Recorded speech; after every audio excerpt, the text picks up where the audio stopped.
A 19-year-old woman is jailed 12 months over sedition for promoting a subversive group based in Canada.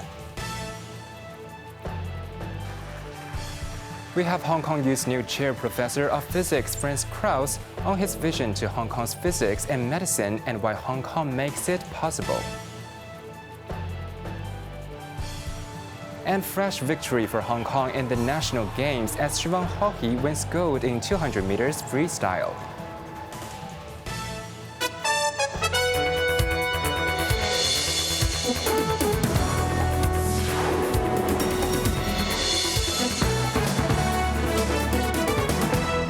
Good evening, you're watching Cable News. I'm Quentin Yang.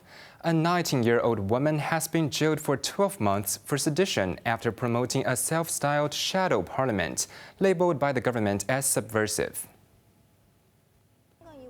Lam Fei had previously admitted to one count of committing acts with seditious intent under the national security law for helping produce promotional videos and incite residents to support a self-proclaimed Hong Kong parliament based in Canada. In sentencing, Chief Magistrate Victor So acknowledged that Lam was partially influenced by her ex-boyfriend Tony Lam, an overseas fugitive wanted in the same case. However, he emphasized that her actions involved spreading distorted claims of China's sovereignty and the Hong Kong government to an international audience. The court first adopted a starting sentence of 16 months imprisonment and added 2 months for these international elements. It then reduced the sentence by 1/3 for her guilty plea, resulting in the final 12-month term. Ahead of the World Diabetes Day, the Chinese University of Hong Kong discovered that young people with diabetes who use continuous glucose monitors significantly lower the risk of severe complications. Evelyn Bai reports.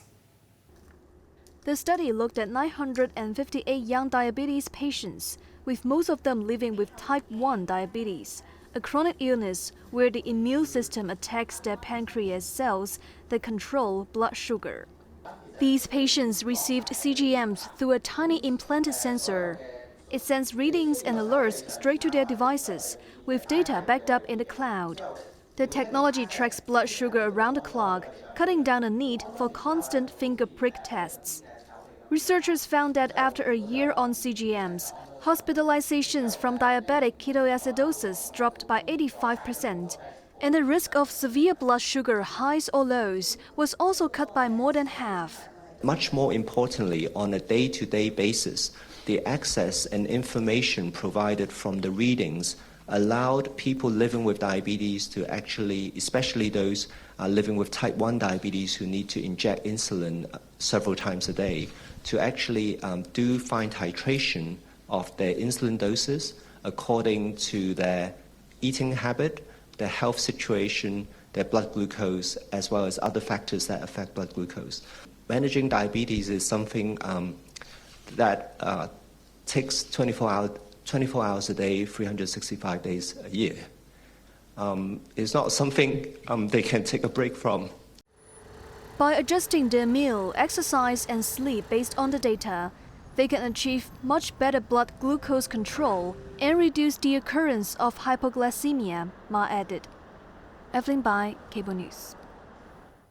Recently joined the University of Hong Kong as the chair professor of physics, Nobel Prize-winning physicist Ferenc Krausz said he plans to champion a new initiative at the century-old institution, aiming to bridge physics and medicine for new scientific breakthroughs.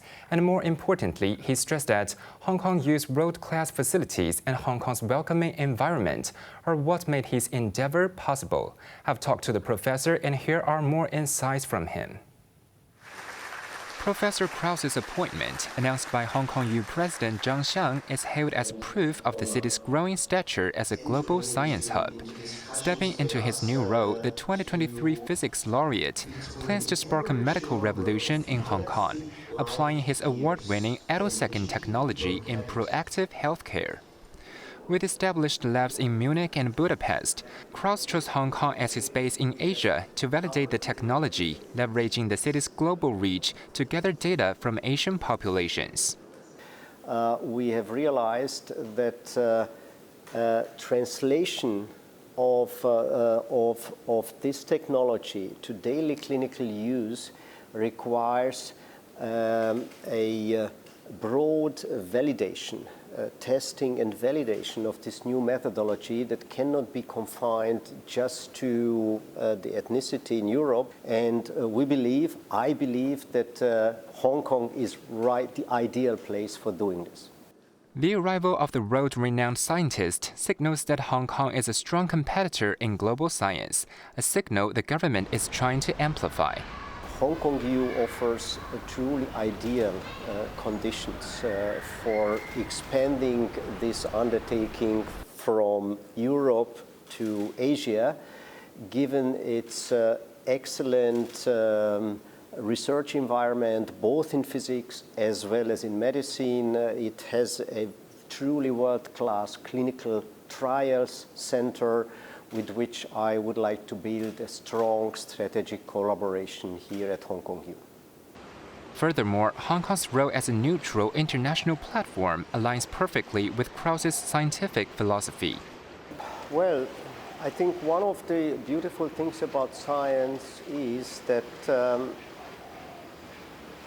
science is inherently international.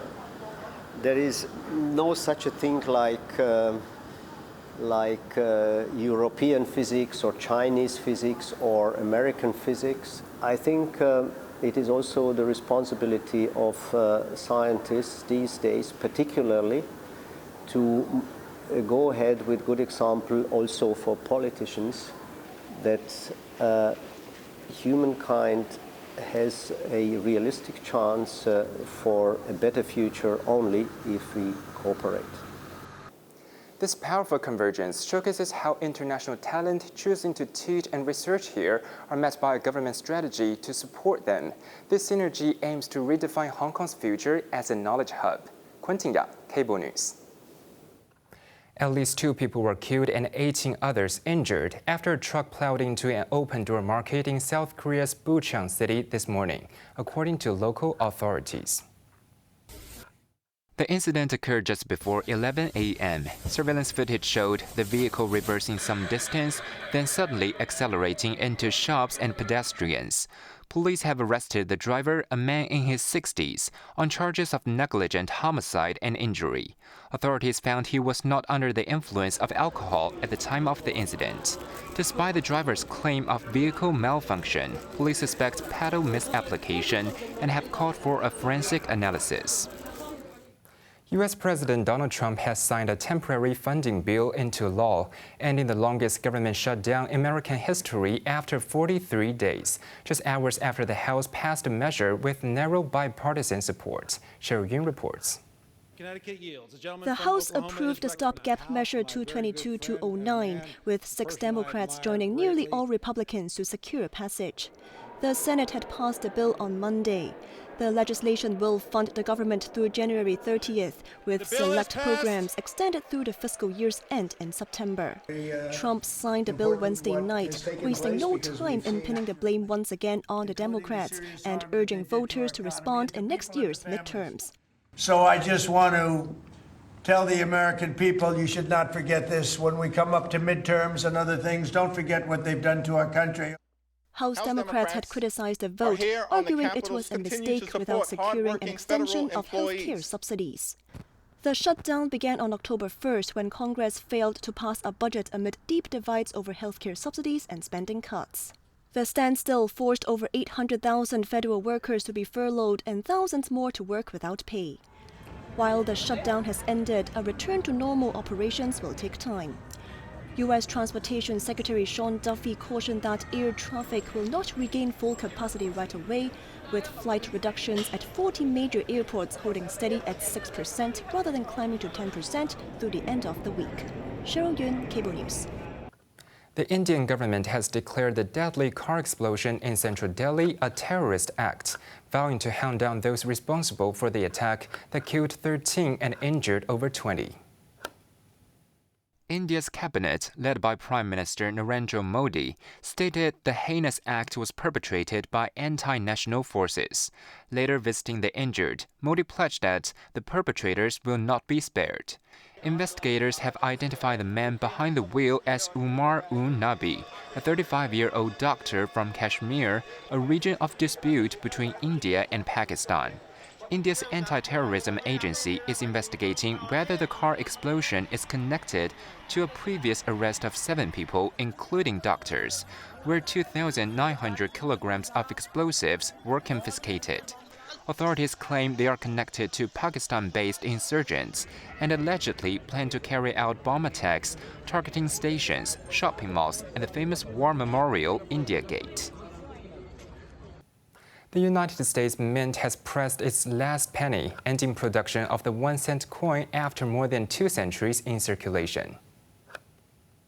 U.S. Treasurer Brandon Beach presided over the historic ceremonial strike at the Philadelphia facility, marking the final round for a coin that now costs nearly 4 cents to produce, significantly more than its face value. Beach said the discontinuation is going to save the U.S. Mint $56 million a year. The decision made by President Donald Trump earlier this year targets what he termed a wasteful practice. Despite the halting production, the Treasury Department confirmed that pennies will remain legal tender indefinitely, with an estimated 300 billion still in circulation. The final pennies struck will not enter circulation but are instead destined for a commemorative auction.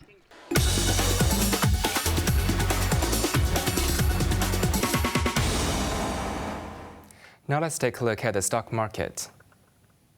The Hang Seng Index closed 150 points higher. Top active stocks of the day: Alibaba was up $5.20. Tencent was down $1.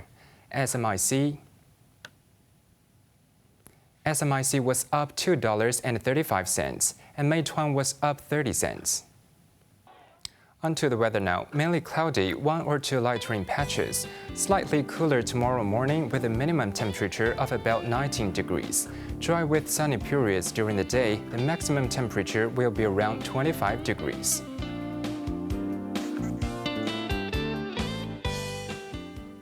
And that's our news tonight. I'm Quentin Yang. Thank you for watching. Good night.